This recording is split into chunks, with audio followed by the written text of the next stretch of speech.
सध्या लोकसभेची रणधुमाळी माजलेली आणि लोकसभेच्या निवडणुकींचा अक्षरशः धुरळा उडलेला आहे। आम जनता, सर्वसामान्य जनतेच्या मनात नेमकं काय आहे हे आपण जाणून घेऊया। आपण आरटीओ ऑफिसच्या या चौकात आहे, जाणून घेऊया नेमक्या लोकांच्या काय प्रतिक्रिया आहेत। काय वाटतंय कोण होईल आता नेमकं खासदार? यावेळी असं वाटतंय की संजय काका पाटील हे खासदार होते। का कारण काय संजय काका खासदार व्हावे? कारण की भाजपकडून असल्यामुळे आणि दुसरी गोष्ट आता भाजपचे जे कामं झालेले आहेत सांगलीमध्ये, त्यामुळे संजय काका होतील अशी अपेक्षा आहे। आणि एकंदरीत काय काय काय वाटतंय, काकांनी कामं सगळी केलेली आहेत का? हो, आमदार सुधीरदादा गाडगीळ यांची कामे, काकांची कामे आता लक्ष समोर आलेली आहेत। याआधी 5 वर्षापूर्वी सांगलीमध्ये जे रस्ते होते आणि आत्ताचे रस्ते तुम्ही स्वतः बघत आहात, तरी या भाजपमधून काका निवडून यावी अशा मला अपेक्षा आहे। काय खंत अशी वाटते का की 5 वर्षात काय कामं शिल्लक राहिलेत वगैरे? अशी सध्या तरी खंत नाही। आता यानंतर जर काका खासदार झाले तर पुढची जी सांगलीची कामे राहिलेली आहेत ती पूर्णत्वाला जातील अशी अपेक्षा। नमस्कार, मी शर्वरी। मी सध्या आहे आरटीओ ऑफिसच्या भागात। एकूणच या भागातल्या जनतेच्या काय समस्या आहेत, नेमका त्यांना कोण खासदार हवा आहे, आपण यांच्या प्रतिक्रिया त्यांच्याच तोंडून ऐकून कारण त्यांच्या कार्यकाळात सुधारणा घडणारी वगैरे जे आमची मूलभूत जी आहे ते सगळे संजय काकांनी यांनीच हे केलेलं असं मला वाटतं। संजय काका तुम्हाला व्हावे असे वाटतंय, त्यांच्याकडनं कुठली कामं राहिली आहेत असं तुमचं मत आहे का? आता आमचे तर आम्ही आरटीपीमध्ये तर आरटीपीचंच काम राहिलेलं आहे। काय काय कामं राहिली? कारण त्यांना बिल्डिंग नाही, आता स्वतःची बिल्डिंग नाही आरटीपी। आणि सावळजला झाली आहे ना, पण जागा स्वतःची जागा नाहीये, ती लिटिगेशन मध्ये अडकली, म्हणजे कोर्ट अच्छा। मग आणि दुसऱ्या काय समस्या आहेत? अनेक समस्या असतील, काय वाटतंय खासदार कोण व्हावं असं तुम्हाला? इकडून काय वाटतंय खासदार कोण व्हावं?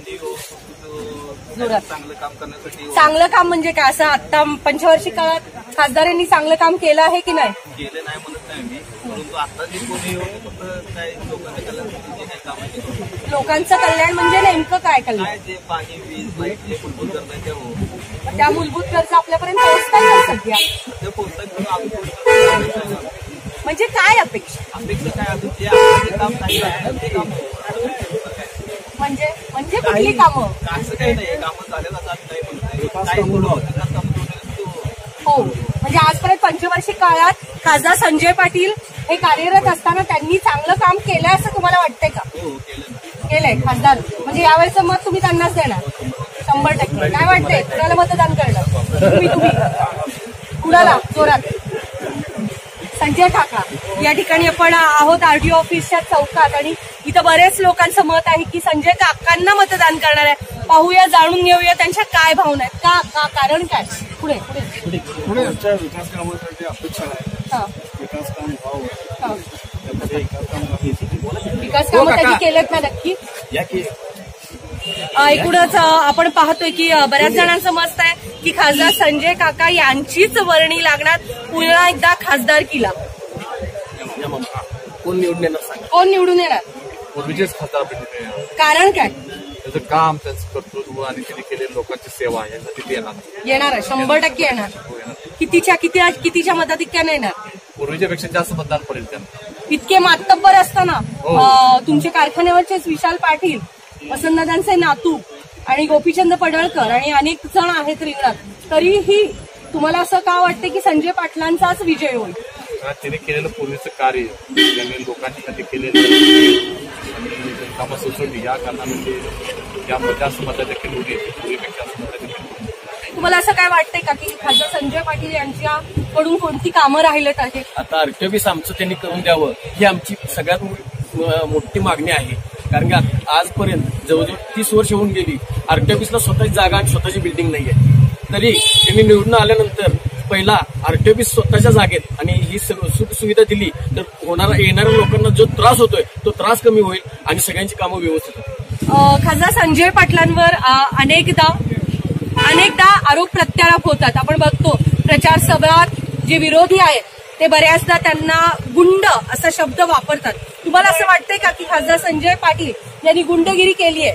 कधीच नाही. आमच्या लक्षात तसं हे झालेलं नाहीये. ज्या वेळेपासून भाजप सरकार आलेलं आहे त्यावेळेपासून हा प्रकार सर्व थांबले, म्हणजे हा प्रकार समोर आलेला नाहीये की गुंडगिरी. हा आता फक्त दिसते ती प्रगती दिसते. सांगलीच्या तुम्ही 5 वर्षापूर्वीची सांगली आणि आताही सांगली यामध्ये भरपूर फरक आहे आणि आता यापुढे अजून प्रगती होईल ही अपेक्षा आम्हाला भरपूर आहे. त्यानंतर आपण पाहतोय की समोर विशाल पाटील आहेत जे तुमच्या कारखान्यावरचेच आहेत. वर्षानुवर्षांपासून खासदारकी त्यांच्या घरात होती. 2014च्या पराभवानंतर संजय काकांची वर्णी लागली खासदार म्हणून. मग असा मातब्बर आपल्याला काय प्रगती करू शकणार नाही असं वाटतंय का विशाल पाटलांच्या बाबतीत? विशाल पाटील हे खासदार झाले किंवा झाले तर त्यांच्याकडून प्रगती होईल हे आम्हाला माहित आहे. पण आज काँग्रेस आणि भाजप हा जो हे झालेला आहे म्हणजे पक्ष पडलेले आहेत त्यामध्ये आता भाजपकडून जी आता प्रगती झालेली आहे ह्या पंचवार्षिकमध्ये अशी भविष्यात भाजपकडूनच प्रगती होईल अशी अपेक्षा आहे. मग त्यांनी केलेली नोटबंदी असेल, जीएसटी असेल, याच्यावरती तुम्ही नाराज नाही का? आम्ही त्या गोष्टीसाठी नाराज असलो तरी आता जी परिस्थिती जी प्रगती झालेली आहे त्या प्रगतीसाठी आम्ही नाराज नाही. पण नोटबंदी जी होती ती सर्वसामान्यांच्या उपयोगासाठी होती आणि नोटबंदीच्या माध्यमातून ब्लॅक मनी जो होता तो बाहेर येणार होता असं वाटत होतं. हे यशस्वी झालं असं वाटतंय का? पूर्णपणे यशस्वी झालेलं नाहीये नोटबंदी. कारण काळा पैसा येणार होता तुम्हाला नाही, काही झालेलं नाहीये हे आम्हाला माहिती आहे. परंतु जी ती प्रगती ती 5 वर्षातली दुसरी प्रगती दिसायला गेली ती आम्हाला आता काँग्रेसपेक्षा जास्त चांगली वाटायला. गोपीचंद पडळकर चांगलंच तोंड चूक घेताना दिसत आहेत संजय पाटलांवर. त्यांना अनेक आरोप खुल्या म्हणतायत, त्याच्याबद्दल काय मत आहे आपलं? एक सर्वसामान्य नागरिक म्हणून तुमच्या मनात हे तुम्ही सगळी भाषणं ऐकता, हे सगळं ऐकता ना तुम्ही? पेपर वाचता, पेपरमध्ये हेडिंग्स असतात किंवा अनेक ठिकाणी इंटरव्ह्यूज असतात. आमच्या चॅनलच्या माध्यमातून, आमच्या पेपरच्या माध्यमातून आम्ही तुम्हाला नेहमी ह्यानं ह्याच्यावर आरोप केले, ह्यानं ह्याच्यावर आरोप केले असं सतत सांगत असतो. काय वाटतंय त्याबद्दल? गोपीचंद पडळकर असतील, विशाल पाटील असतील, तुम्ही म्हणताय की खासदार संजय पाटीलच हे खासदार होणार, तर त्यांनी बऱ्याचदा असं बोललेलं आहे, त्याच्याबद्दल तुमचं मत काय? राजकारणामध्ये कोण पण एकामेकाबद्दल बोलते, पण आज आम्ही नरेंद्र मोदी यांना समोर धरूनच मत घेणार. हे तुमचं संजय काकांवर प्रेम आहे का मोदींवर प्रेम आहे म्हणून तुम्ही संजय काकांना मतदान करणार? पहिलीची जी राजकारण आहे ते संजय काकांनी हँडल केलेलं, चांगल्या प्रकारे हे केलेलं, हँडल केलेलं आहे आणि तीच प्रगती आम्हाला दिसते, समोरून दिसते. पाणीचा प्रश्न असू दे किंवा रोड असू दे किंवा काही प्रश्न जे मूलभूत प्रश्न आहेत ती अजून पण कधी उद्भवले नाही. ठीक आहे, आपलं नाव काय? माझं नाव समीर वांगीकर. आपण कोणत्या समाजाचे आहात? मी मुस्लिम समाज. अच्छा, अत्यंत महत्वाचा असा मुद्दा आहे. तुम्ही समीर वांगीकर म्हणून एक मुस्लिम समाजाच्या आपल्या सोबत आहे. भाजपा हा जातीयवादी पक्ष आहे असं म्हटलं जातं आणि अशा वेळी बऱ्याच ठिकाणी आपण बातम्या बघतो की मुस्लिम लोक मतदानच करणार नाहीयेत बीजेपीला. बीजेपी जातीयवादी पक्ष आहे असं वाटतं. असं तुम्हाला स्वतःला वैयक्तिक कधी जाणवलंय का? हा, जाणवलेला आहे की जातीयवादी पक्ष आहे, पण शेवटी भारताचा आपण विचार केला पाहिजे की प्रगती. पण संजय काका जातीयवादी नाहीये. नाही, त्यांनी पण अजूनपर्यंत असं काय केलेलं नाही की जातीवाद असं केलाय. संजय काका मशिदीत जातात, संजय काका दर्ग्यात जातात, संजय काका सगळ्यांची समान कामं करतात असं तुम्हाला वाटतं का? करतात. या ठिकाणी आपल्या सोबत समीर होते, मुस्लिम समाजाचे होते. त्यांना असं काही म्हणायचं नाहीये की भाजप हा जातीवादी पक्ष आहे, परंतु संजय पाटील तसे नाही असं या ठिकाणी सांगितलेलं आहे. चाचा, काय म्हणायचं तुम्ही यावेळी मतदान करणार का? कुणाला मतदान करणार? काम करायला म्हणजे कोण? आता रेसमधले 3 घोडे आहेत मातब्बर, इतरही आहेत ते 3 सोडून. गोपीचंद पडळकर वंचित बहुजन आघाडीकडून आहेत, बीजेपीकडून संजय पाटील आहेत आणि विशाल पाटील स्वाभिमानीकडून आहे. काय तुमचं मत कुणाला? ज्यादा स्वाभिमान विशाल पाटलांना मत. कारण काय? जुने कार्यकर्ते आमचे, म्हणजे काँग्रेसला जुने आहे म्हणून त्यांनी आजपर्यंत सगळी कामं केलं असं वाटतंय का? कुणाच्याही यातनं काम पूर्ण झाले असं कोणी छाती ठोकून पैसे मिळतील. आम्ही सकाळपर्यंत तुमची इथं वाटत बसलो आणि तुम्ही आलाच नाही, मग काय झालं? पण त्यांनी मुद्रा योजना असेल अशा अनेक गव्हर्नमेंटच्या स्कीम आल्या की ज्यातून सर्वच समाजाला, मग तुमचाही समाज आहे, अशा अनेक सोयी सुविधा मिळाल्या नाही का असं वाटत? एक आता तुम्ही जे मुद्रा योजना आणली, असा तुम्हाला सांगली किंवा कुठल्याही ह्याच्यात माणूस मिळणार नाही. तर नाही छोटंसं कर्ज काढलं असतं आणि त्या कर्जाला हप्ता टकल्या असतो. मग कर्जाला हप्ता टकल्यामुळे तिथं काय जातं तिथं शिबिर दाखवतं, त्यामुळे ती मुद्रा योजना त्याला मिळू शकत नाही. मग काय फायदा झाला त्याचा? काय अपेक्षा काय आहे तुम्हाला? येणारा कुणीही खासदार असू दे, तुमचं मत कुणाला काय असू दे, पण निवडून येणारा कुठलाही खासदार असू दे, त्याच्याकडनं काय अपेक्षा आहेत तुमच्या? जो खासदार येणार आहे सगळ्यात पहिला जे तळागाळातली जी माणसं आहेत त्यांचं कल्याण झालं पाहिजे. दुसरं आमची असं कुठलंही मत नाहीये. आज मला सांगा की ज्या कामाला आता समजा मी बँकेत गेलो आणि एक मी मोटरसायकल घेतल्या, एखादा माझा हप्ता तटला, तो मला कशात काढतोय? शिबिरमध्ये काढतोय, मला कर्ज मिळत नाही. मग मला कुठल्या खाजगी बँकेत जायला पाहिजे, 16-17% व्याजाच्या बँकेत जाऊन कर्ज काढलं पाहिजे. जिथे 9.5% व्याजदर आहे ती बँक मला देऊ शकत नाही कर्ज. आणि त्यामुळे खासगी सावकार देखील चांगले गलेलठ्ठ सावकारी घेऊन आपला व्यवसाय चालू करतात. ते काय ते बघा, सावकार कुणाच्याही दारात जात नाही माझं कर्ज घ्या म्हणून किंवा माझ्याकडे पैसे. मी माझ्या मुलीचं लग्न आहे किंवा कुठल्याही अडचणीमुळे मी त्याच्या दारात गेलो असतोय आणि तो माझी गरज भागवला असतोय. आणि आजकालची लोक पण जर गव्हर्नमेंटनेच गरज भागवली तर तुम्हाला ही वेळच नाही येणार. पण भागवायला पाहिजे ना. आता तुम्ही जेवढे कायदे काढायला आहे त्या कायद्यात मला सांगा, सिबिल दाखवली की त्याची फाईल बाहेर, मग कोण देणार कर्ज? हेच देणार ना खाजगी बँका. अच्छा. आणि भाजप हा जातीयवादी पक्ष आहे असं म्हणणार नाही. आम्ही कुठल्याही पक्षाला जातीवाद म्हणणार नाही. असं कधी नाही जाणवलेलं. आम्ही भारतात राहतो. तुम्ही सध्या काय करता? मी रिक्षा लेनदेन करतो. अच्छा. म्हणजे तुमचं परमिट आहे तुमच्या नावावर. काय त्याच्यात फायदा आहे का तुम्हाला? पूर्वी होता, आता नाही. पूर्वी होता म्हणजे काँग्रेसच्या काळात होता. काँग्रेसच्या काळात न लोकसंख्या ज्यावेळेला रिक्षा कमी होत्या त्यावेळेला रिक्षावाल्याला फायदा होता. आज असे रिक्षा झाल्यात की मला भाडं मिळते का तुला मिळते का, मागे अशी म्हणजे वाहनं जास्त झालेत त्यामुळं धंदा कमी. काय वाटतंय तुमचं काय मत आहे? येणारं मतदान कुणाला असणार? येणारं मतदान हे लोकशाही जो खासदार आहे तो जनतेच्या लोकांची कामं करणारा खासदार पाहिजे, त्याला आमचं मतदान. म्हणजे कोण? आता सध्या वंचित बहुजन आघाडीचे पडळकर आहेत, त्यानंतर स्वाभिमानीचे विशाल पाटील आहेत, त्यानंतर भाजपाचे सिटिंग खासदार संजय पाटील आहेत. तुमचं मत कुणाला? आमचं मत प्रत्येकाला दरवेळेला चान्स मिळाला. म्हणजे यावर्षी कुणाला? म्हणजे यावर्षी पाटीलच. कोण? म्हणजे मागच्या वेळी त्यांनाच मिळालं. आता नवीन विशाल पाटील. नवीन म्हणजे तुमचं असं मत आहे नवीन नवीन माणसाला मतदान दिलं तर ती लोक काम करतील. हं. म्हणजे आपण पुढच्या म्हणजे संजय काकांनी काम केलं नाही?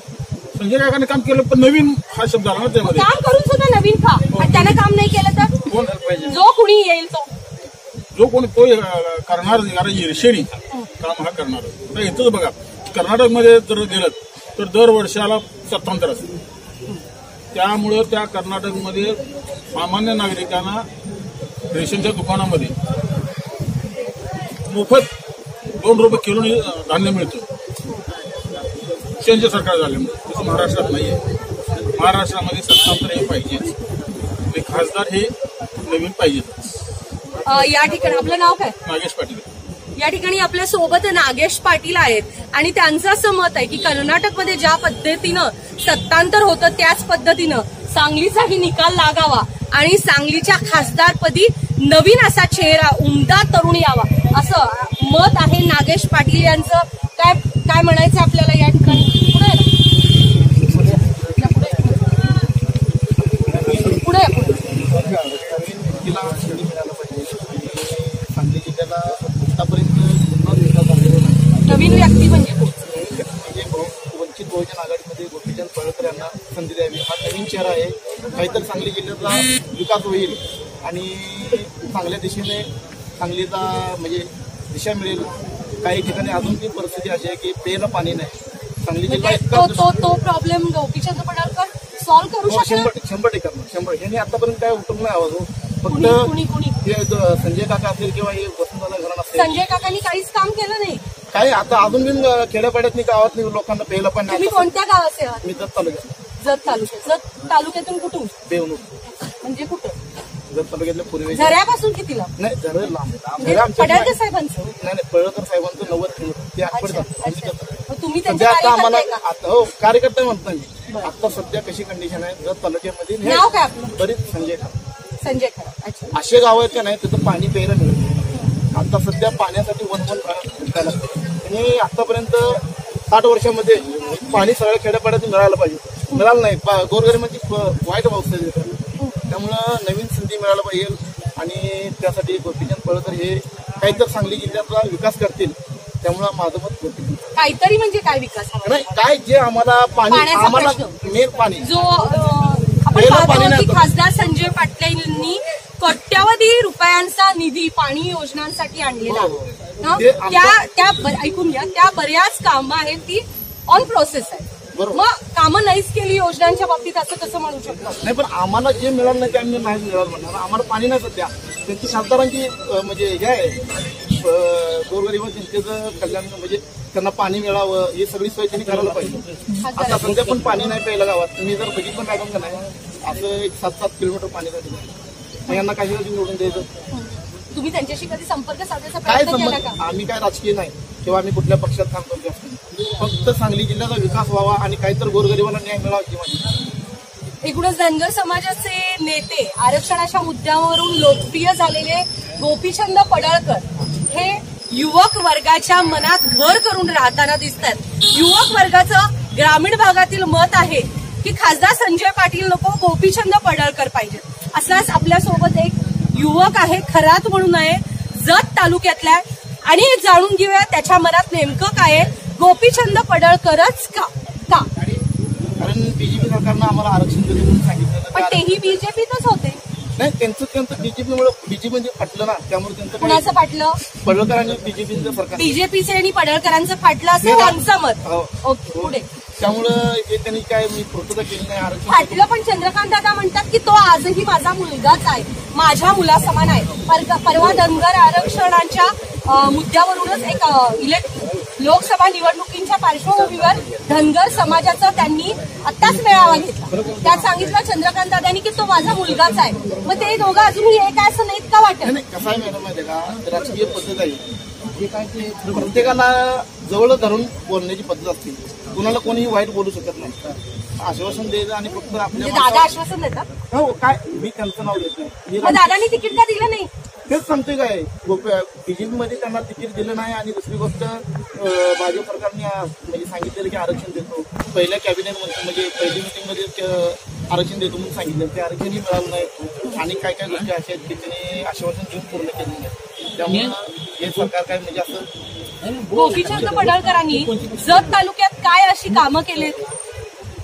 नाही मॅडम, त्यांच्याकडे काय सत्ता नाही, काय नाही, ते कशी काम करतात? ते वाली कामं करत नाही. तर त्यांच्याकडे सत्ता नाही, कुठलं पद नाही, आपण त्यांना कसं काम करू शकतो? पण तरीही त्यांना निवडून द्या, त्यांचं ते करून काय द्या. काहीतरी म्हणजे त्यांची करण्याची धमक आहे. आता सध्या म्हणजे कसं आहे, त्यांच्याकडं नेतृत्व आहे. आता सध्या त्यांच्याकडे जनता आहे. त्यामुळं ते काहीतरी करतील हे सांगली जिल्ह्यात. मग जनता भाजपकडं आणि स्वाभिमानीकडे नाही असं म्हणायचं तुम्हाला? म्हणजे त्यांचं जे आता सध्या जे मग त्यांचा समाज त्यांच्या सोबत आहे असं म्हणायचं का? समाजाबद्दल समाजावर राजकारण होत नाही. समाजाचा काही विषय नाही. या ठिकाणी जत तालुक्यातल्या माणसाचंच मत आहे की समाजावर राजकारण होत नाही असं यांचं मत.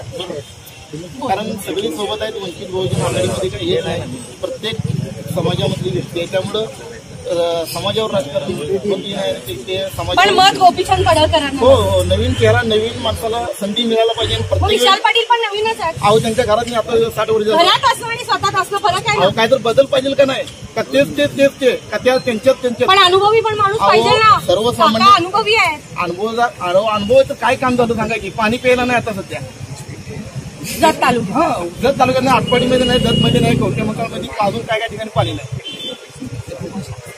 या ठिकाणी आता आणि एमपीएससी युपीएससीच्या लोकांसाठी बरेच काय काय करणार आहे पडळकर साहेब, तेही सांगितलं तुमच्यासारख्या युवा वर्गासाठी. त्याबद्दल काय? करणार की सध्या त्यांना खासदार म्हणून निवडून दिल्यानंतर त्यांनी करणार 100%. ते कुठल्या पक्षात राहतील असं वाटतं हो? ते मी काय सांगतो. का बीजेपीत जाणार ते? नाही ते ठरवतील. मी काय ठरवणार ते काय त्यांचं काय- वंचित आघाडीतच राहणार ना? काय ते आता त्यांचा निर्णय ते- नाही, मला म्हणजे तुम्हाला खूप माहिती आहे. मी कॅमेरासमोर एवढ्यासाठी विचारते की तुम्हाला खूप नॉलेज आहे, तुम्ही त्यांच्या खूप जवळचे मी दिसताय. एकदम मला- म्हणून मी विचारते की त्यांचे पुढचे निर्णय मॅडम, तुम्हाला काही कधी संबोधित केलेत का त्यांनी? मी काय सांगतो, मी त्यांच्या आतमध्ये नाही, मला तरी फक्त मी तरी तुम्ही चांगले नाही, फॅन दिसताय, नाही, नाही, त्यांच्याबद्दल सगळे हो detail हो, माहिती आहे. कारण त्यांच्याकडे धमक आहे ती. आता मी पाठीमागे उभं राहून काय चाललंय बघायसाठी पुढे आलो. अहो, ज्या माणसाकडून काय होत नाही त्या माणसाकडून आपण अपेक्षा काय करायची? त्यांना काय निवडून द्यायचं? काही तर करतोय, नवीन आहे, त्या माणसाला संधी मिळायला पाहिजे का नाही? बरोबर आहे. त्यामुळे गोपीचंद पडळकर काय तर करतील. विजयीच होणार असं वाटतंय. आता बघूया पुढं काय. हा निर्णय नाही करणार. कसं आहे, बहुमत आता शेवटी जनते हातात आहे. जनतेच्या हातात. जनतेला काय सांगायचंय का?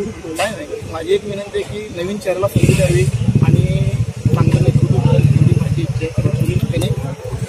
या ठिकाणी आपल्याला सांगितलं की नागेश पाटील साहेब म्हणतायत की विशाल पाटील, आणि खरात साहेब म्हणतात की गोपीचंद पडळकर, तर पाटील म्हणतात की संजय काकांची पुन्हा वर्णी लागणार, आणि अजून अनेक जण उभे आहेत निवडणुकीला. काय म्हणायचं तुम्हाला?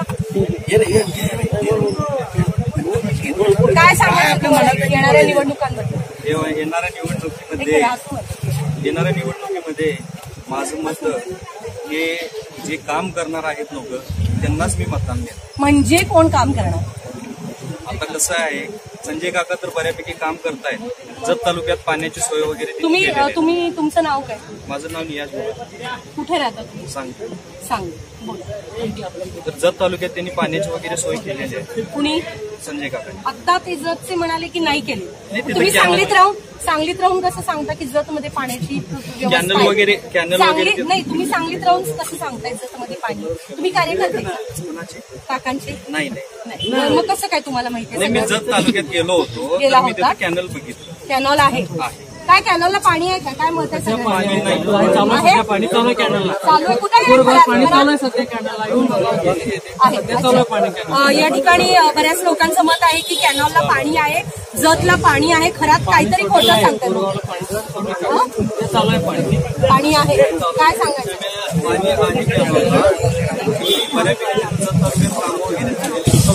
सांगली केलेलं काम एकही संजय काकांनी केलेलं नाही. जत मध्ये काम केलंय पण सांगलीत काम केलं नाही. आमच्या आरटीओ ऑफिसला 30 वर्ष मला जागा मिळत नाही. मग हे काम एक नाही झालं म्हणजे त्यांनी कामच केलं, एक काम नाही झालं म्हणजे त्यांनी काम केलंच नाही असा आरोप योग्य आहे का? नाही, असं नाही मॅडम. आमचं रोजंदारी ह्या आरटीओ ऑफिस वरती आहे म्हटल्यावर आरटीओ ऑफिसच काम आम्ही करतो. का तर इथनं आम्ही 2 पैसे मिळवणार म्हटल्यावर आम्हाला हेच पहिला बघायला. काय काय समस्या आहेत? मग सावळाच्या जागेचा विषय चाललाय, त्या कोर्टात लिटिगेशनची जागा आहे त्यावरती निर्णय होतोय, म्हणजे त्याच्यासाठी जो येणारा खर्च किंवा सगळी सिस्टीम ही ह्याच्यातूनच चालली आहे ना सगळी. पण मॅडम प्रॉपरली जागा आम्हाला द्यायला पाहिजे आणि आमचं स्वतःचं आरटीओ ऑफिसचं एका ठिकाणी काम झालं पाहिजे आणि ऑफिस एका ठिकाणी झालं पाहिजे. बाकी सांगलीच्या, तुम्ही सांगलीतच राहता ना, सांगलीच्या बाकीची इतर काम संजय पाटलांनी केलेली आहेत नाही का असं वाटत तुम्हाला? नाही केलेली नाही. आता हे आरटीओ ऑफिसचं काम आणि दुसरं कोणतं नाही केलं?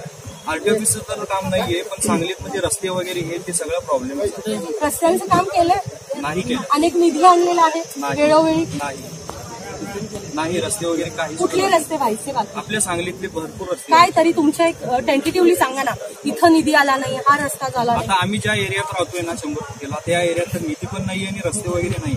शामरावनगरचा जो भाग आहे पूर्ण कच्चा रस्ता. तिथं पाणीचं प्रॉब्लेम आहे, ड्रेनेजचं प्रॉब्लेम आहे. वरनं बीजेपीची सत्ता असल्यामुळे तिथनं वरनं पैसे येत नाहीत, त्यामुळे आमचे इथले नगरसेवक करू शकत नाही असं आहे. म्हणजे निधी आला नाही म्हणून कामं झाली. आता जर काँग्रेसचं आपल्या इथं पक्ष येईल, विशाल पाटील निवडून येतील, आले तर त्यांनी 100% काम करतील. हो, आले तर 100% आपलं काम होऊन जाईल असं आमच्या. विशाल पाटलांना तुमचं मतदान आहे हे कन्फर्म का? हो, कन्फर्म. विशाल पाटलांनाच का मतदान सांगा? विशाल पाटलांना मतदान म्हणजे आम्ही पहिल्यापासून काँग्रेसचे निष्ठावंत म्हणून तुम्ही काकांना निगेटिव्ह बोलता? निगेटिव्हचं नाही, पण आतापर्यंत बीजेपीचा जे निवडून आल्या म्हणजे वास्तवता आहे असं तुम्हाला हो, नोटबंदीचं म्हणा, सगळ्या प्रकारे बीजेपी विरोधच आहे. विरोध आहे, त्यामुळे विशाल पाटलांची वर्णी लागेल. पण विशाल पाटील स्वाभिमानीच आहे तो.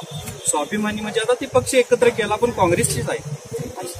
म्हणजे एकंदरीत विशाल पाटलांना युवा वर्गाचा पाठिंबा आहे 100 कोटी रोडनं. हो, सगळ्या 100 कोटी रोड. हो. काय मत आहे इथं? आणि कोण तुम्ही बोलत होता? कोण बोलणार? दुसरं कोण बोलतोय? स्टॉप करा. विशाल पाटील साहेब एक पाहतोय की बऱ्याच जणांचं मत संजय पाटलांना आहे, तर बऱ्याच जणांचं गोपीचंद पडळकरांना आहे, तर बऱ्याच जणांचं विशाल पाटील यांना देखील मतदान फिक्स डोक्यात ठरवलेलं आहे. लोकांनी आपल्याला 23 तारखेला कुणाला मतदान करायचंय हे जवळजवळ लोकांनी या ठिकाणी फायनल केलेलं आहे. त्यांच्यावरती कशाचाही परिणाम होणार नाही असं पूर्ण दिसतंय. या ठिकाणी आपल्यासोबत आपलं नाव भिकाजी कांबळे हे आहेत. पाहूया त्यांचं नेमकं मत कुणाला आहे, काय त्यांचं मत आहे? खासदार कसा असावा? विशाल पाटील सारखा असावा. बर. खासदार हा विशाल पाटील सगळ्यात भारी एकनिष्ठ नेता आहे आणि ह्याला चांगल्या मताने निवडून देणार आहे. काय कारण काय? कारण त्यांची कामगिरी चांगली अतिशय आहे. म्हणजे काय? दादांची सगळी कामं दादा म्हणजे अजून कशात काही नव्हतं ती कामं करत होते. मग खासदार संजय पाटील सिटिंग खासदार असताना त्यांनी पंचवर्षीय काळात काही कामं केलं नाही असं तुम्हाला म्हणायचंय का? अजिबात काकांच्या तोंडच बघायला मिळालं नाही कधी. तुम्ही पाहिलंच नाही? पाहिलं नाही खासदार झाल्यापासून. नाहीये खासदार नाही, झाला. पाहिलं तुम्ही कोणत्या एरियात राहता? मी चिंतामणनगर आरटी ऑफिस. बरं, तुम्ही तिथं आहे. तुम्ही कुठल्या पक्षाचे आहे का? मी पक्षाचा मी काँग्रेसच आहे. म्हणून तुम्ही काँग्रेसची बाजू नाही मग? बाजू काँग्रेस असं म्हणत नाही मी. मग? कारण काँग्रेसचे नेते काय चुकलेले आहेत ऐकून घ्या. पण आता जी आता काँग्रेसमध्ये अंतर्गत वाद होता त्यामुळे काँग्रेसचं चिन्ह ही मतपत्रिकेवरच नाही. या गोष्टीची तुम्हाला खंत वाटते का? वाटते की काय वाटतंय? माहिती काय वाटतंय? खंत वाटते मला त्याची काही नाही. पण आता कसं माहिती का आता जो नेता आम्हाला दिलेला आहे हा. शेतकरी संघटनेला हा. विशाल पाटील हा नेता चांगला आहे हा. आणि 100% हे खासदार होणार हे आम्हाला गॅरंटी आहे. का? काय म्हणजे आता लोकांचं मत असतं. तुमचं मत आहे पण त्यांनी याची काय कामं केले? ठोस कामं काय केली? कामं म्हणजे आमच्या गल्लीमध्ये पाणी नव्हतं. तिने स्वतःच्या पैशाने पाईपलाईन घालून म्हणजे सर काढून पाईपलाईन विकतच्या पैशाने आम्हाला करून दिले पाणी गोगडवासाठी चिंतामणीमध्ये. आणि कारखाना चालू केला. कारखान्याचे जवळजवळ बिलं सगळे पाक शेतकऱ्यांनी किलो आणले जातात. सगळ्या शेतकऱ्यांची बिलं दिलेत का? हा सगळ्या दिले. आणि एकूण काय सांगायचं तुम्हाला? 5 वर्षाच्या पंचवर्षीय काळात खासदार संजय पाटलांनी कामच नाही केली. कामं आम्हाला गाठ पडले नाहीत.